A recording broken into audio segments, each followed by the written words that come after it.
Non,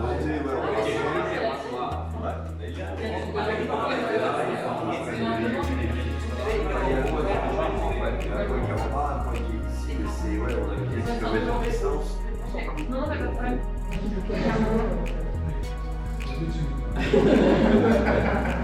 Bonjour tout le monde, je m'attends.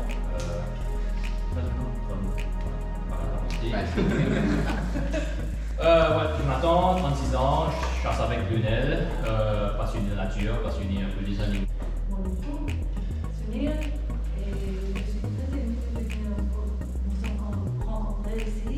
Et nous bien contents, nous sommes passionnés de faire hiking tous les semaines.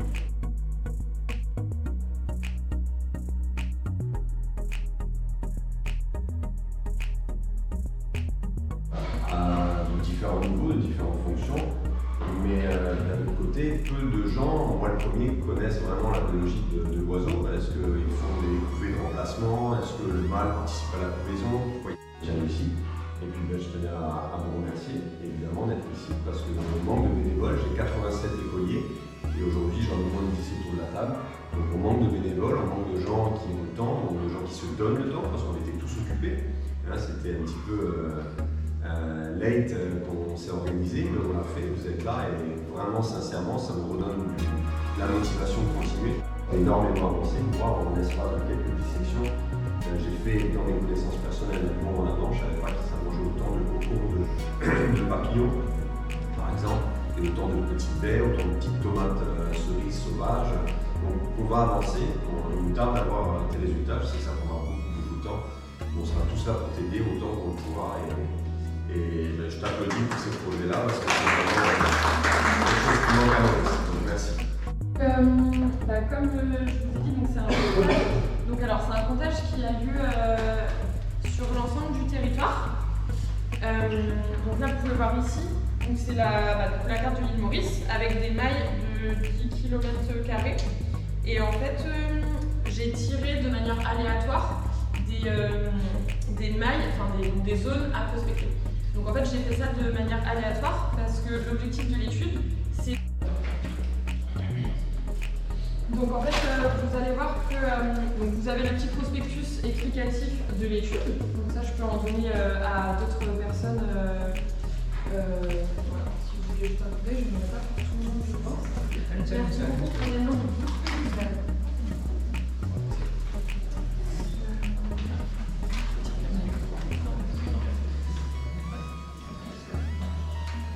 Voilà. Voilà, donc normalement, il n'y a pas deux oiseaux qui chantent comme ça. C'est un chant qui est vraiment strident et fort. Moi, j'estime que ça s'entend au moins à 500 mètres. Après, ça dépend du vent, etc. Mais moi, j'ai déjà entendu un chant à 1 km. Ça, c'est en condition vraiment où il n'y a pas de vent, où c'est tôt le matin, etc. Mais je pense que voilà, dans des environnements normaux, avec un peu de... On arrive sur le point d'écoute. Donc on va renseigner déjà le numéro de point, la date, l'observateur, l'heure du début de l'écoute et les données météorologiques. Donc pour les nuages, vous pouvez choisir entre en gros 0,25%, 26-50%, etc. Donc c'est les... Voilà. Donc 0,25% il fait super beau, 75-100% il fait nuageux.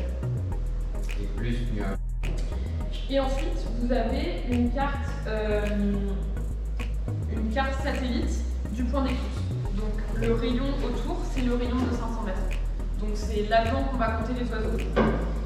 Et donc normalement, grâce à ces deux cartes, vous pouvez vous situer, voilà, savoir, là j'ai la forêt en face de moi, j'ai cette maison en face de moi, donc vous savez dans quel sens voilà, vous êtes situé sur le point d'écoute.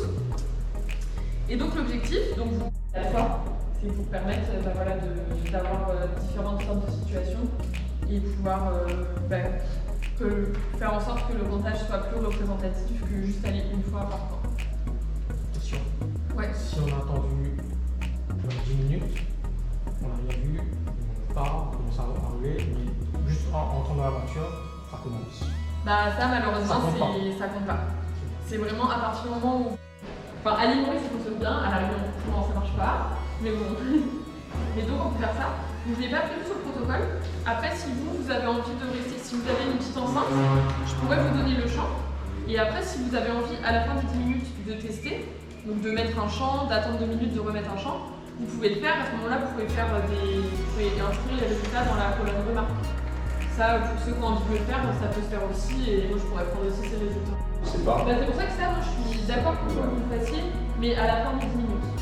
Mais au contraire, moi, ceux qui veulent le faire, ça m'intéresse vraiment parce que après on pourra calculer des probabilités de détection avec et sans le champ, etc. Donc, moi, c'est ce que je fais à la réunion. Ça marche pas très bien, mais je me force quand même à le faire. Mais ici, c'était trop compliqué au niveau de la logistique. Je pouvais pas avoir des enfants de tout le monde, etc. Surtout si on n'a pas eu de résultats, ça vaut la peine. Ouais, carrément, ça vaut la peine de tester. 3 passages pour que ce soit représentatif. Et donc, moi j'ai choisi 4 passages. Et donc, ces 4 passages, ils sont à faire entre le week-end prochain. Mais honnêtement, ceux qui ont déjà fait, vous pouvez faire la semaine prochaine si vous avez envie, quoi. Et le 4 septembre. J'ai choisi cette période parce que c'est la période de forte activité vocale. C'est le moment où en fait, les compagnies d'oiseaux vont se séparer et vont commencer à chanter plus pour trouver un partenaire, etc. Donc, entre les heures indiquées sur les petites fiches bénévoles. Et donc c'est entre 6h30 et 9h les comptages. Et donc vous vous organisez comme vous voulez. Donc j'ai fait ça parce que comme ça c'est plus simple pour les personnes. Si ne pas dire il faut faire ça le samedi matin, non, vous faites ça comme vous voulez. S'il y avait des 7 jours où vous travaillez pas, etc. C'est 37 centimes par kilomètre, je crois. C'est pas sûr, mais je vous confirmerai. Et puis donc on pourra soit vous faire un chèque, soit vous faire un virement bancaire. Donc ça je vous tiendrai au courant, je vous demanderai votre RIB si c'est pas un virement, etc. Je vous tiendrai au courant, il faudrait que je vois ça avec la secrétaire. Mais donc voilà, une vraie kilométrique complètement poussée. Et donc voilà, donc très important, je suis un peu sur cette feuille aussi. Voilà. Donc si un coup il chante là-bas et un coup il chante là-bas, vous pouvez penser que c'est 2 francophones. Donc moi ce que je vais faire sur mes fiches, mais ça peut peut-être aider, c'est au crayon à papier, c'est de tracer une ligne droite. Ça s'appelle les points de triangulation, mais tracer une ligne droite dans le sens du champ. D'accord? Et ça peut déjà vous aider, lorsque vous en entendez un autre, de savoir prendre un repère, ne serait-ce qu'un arbre, ne serait-ce qu'un bâtiment au loin, pour essayer de voir si c'est vraiment l'individu. Parce que quand il chante, c'est des petits conseils, mais ça vous allez apprendre de par vous-même, je pense, si vous avez envie de voir comment ça se passe. Mais c'est vrai que la densité la sonorité du chant est très aléatoire en fonction du vent, en fonction de s'il y a des bois à côté, si vous êtes à côté d'une route. Alors je pense que les points d'écoute, il y en a qui sont à côté de la route, forcément, pour plus de facilité. Ça aussi, ça peut nuire au résultat de l'enquête, j'allais dire. Mais voilà, c'est des petits conseils qu'on peut vous donner. Mais la tête et aller à Ouais, non, mais là, il fait la gueule. C'est vrai, j'en ai 3 jours. C'est vraiment qu'on s'organise.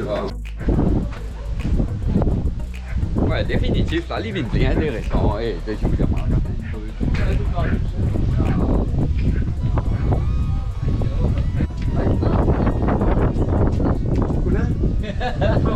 On y va.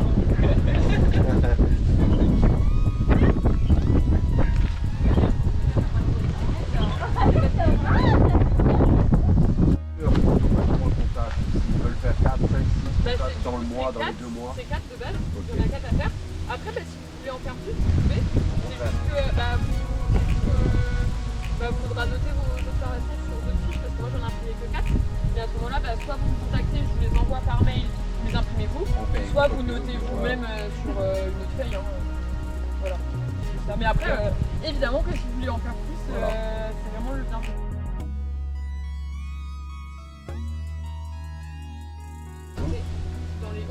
Et c'était cette dame qui devait prendre le haut de la même cartographie. C'est ça.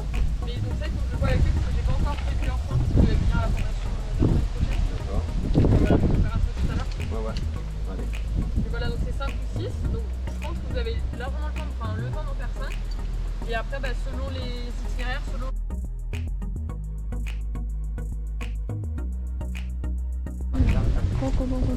C'est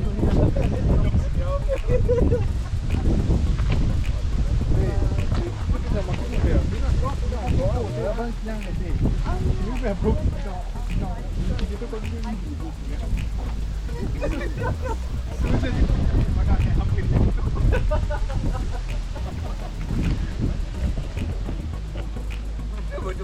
Des griffes de dents très prononcées.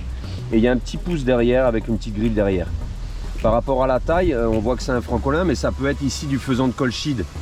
Phasianus colchicus, on a beaucoup de faisans réintroduits ici.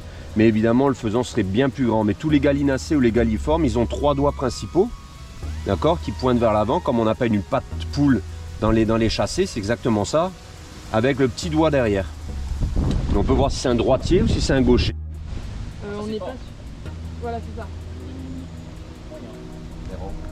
Après, en gros, quand faible, c'est vraiment quand il n'y a rien du tout. Moyen, on va dire que c'est quand il y a une brise. Mais ici, quand même, quand il y a des rafles. Et c'est à peu près la même taille, mais beaucoup plus mince. Le francolin, lui, sur de la boue comme ça, il va te paraître beaucoup plus grand. Et en fait, il faut savoir, sur la boue, notre race, elle est beaucoup plus volumineuse que sur du sable, par exemple.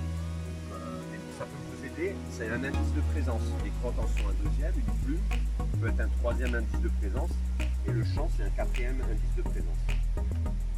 Du coup, la pluie, donc oui ou non. On note l'heure de début de l'écoute. Donc là, il est 10h46. Le mieux quand on arrive, c'est d'attendre que ce soit la minute d'après. Comme ça, on commence au début de la minute, on commence à 10h47 quoi. Et ce que vous pouvez faire aussi, comme là vous avez marqué donc, sur la fiche d'observation, vous n'avez pas l'heure exacte des minutions, vous avez 0, 2 minutes, etc. Donc ce que vous pouvez faire, en attendant que ce soit la minute d'après, donc ça fonctionne bien avec les individus qui sont proches, on va dire dans les 100-200 mètres. Après, à partir du moment où ils sont un peu plus loin, je pense qu'ils n'entendent juste pas en fait nos haut-parleurs.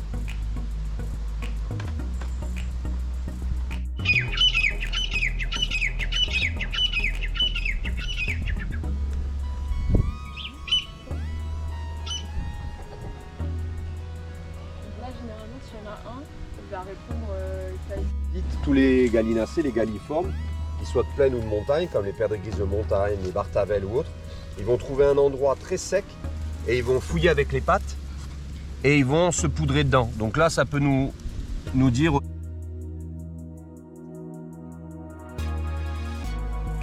blanc, gris, blanc, gris, blanc. Et sur la face dorsale, on pourrait la poser. C'est la raison pour laquelle ils n'ont pas de dimorphisme sexuel et qui sont très camouflés pour que la femelle puisse couver sans avoir à attirer la faveur d'un prédateur. Donc en fait, le mâle est très coloré et la femelle très mimétique. Pourquoi? Parce que le mâle ne participe pas à la couvaison. Et là, on suppute, j'allais dire, que les deux francolins participeraient à la couvaison puisqu'ils n'ont pas de dimorphisme sexuel, si ce n'est les... Et les femelles, 250 presque 100 grammes de moins. Donc il y a quand même un tiers plus petit chez la femelle et le mâle étant plus gros pour se battre. Et voilà, ça c'est un place de poudrage. Ils viennent frotter et ils viennent se mettre. D'ailleurs, on voit les traces. Là, il a chanté peut-être une fois ou deux, il est parti sur son territoire. Ça, c'est les places de poudrage. Donc ça aussi, c'est encore un indice de présence. Quand on sait lire ces indices de présence, ça va vous aider à peut-être, si on vous demande de trouver un endroit, de trouver un bon endroit. Et là, on a aussi une des deux extrémités, pas toute la crotte. Et ce qu'il faut savoir, sur les crottes d'oiseaux, la partie fécale est représentée par la couleur brune et la partie urine est représentée. Mais les poussins, ils ne peuvent pas voler, ils n'ont même pas de rénige, ils sont nidifuges, les francolins. Ça veut dire qu'il nidifuge fuit le nid, nidicole colle au nid. Nidicole, ça veut dire les petits boulboules, les petites tourterelles, elles sont nues et pour son corps. Et comment on fait la différence entre une crotte de lièvre et une crotte de cerf? On ne la mange pas, mais on vient la craquer comme ça et tu vas voir, ça fait de la poussière et il n'y a plus de contenu de crotte. Donc ça veut dire c'est vraiment...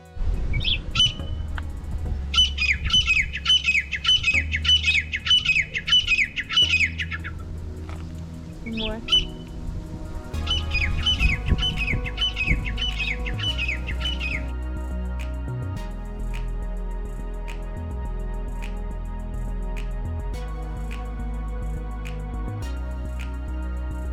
Francolin et c'est plus vers l'avant. Le francolin, il est beaucoup plus écarté. Et puis surtout, le pouce est très long chez le martin. Donc ça, vraisemblablement, ça ressemble à du martin et ça, plutôt à de la petite tourterelle géophile zébrée. Et souvent, tu as la griffe qui va pointer de l'autre côté. Mais généralement, ça fait vraiment tac, tac, tac avec une griffe. Si je le fais vraiment beaucoup plus grand. Ici, tu as l'empreinte principale.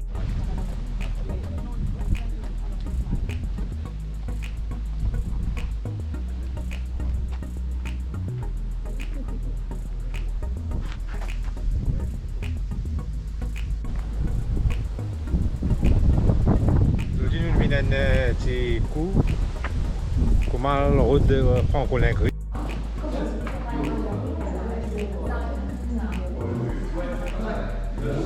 La route est là, je pense. C'est ça, la route est là. Et donc le début de sentier, ça va être là.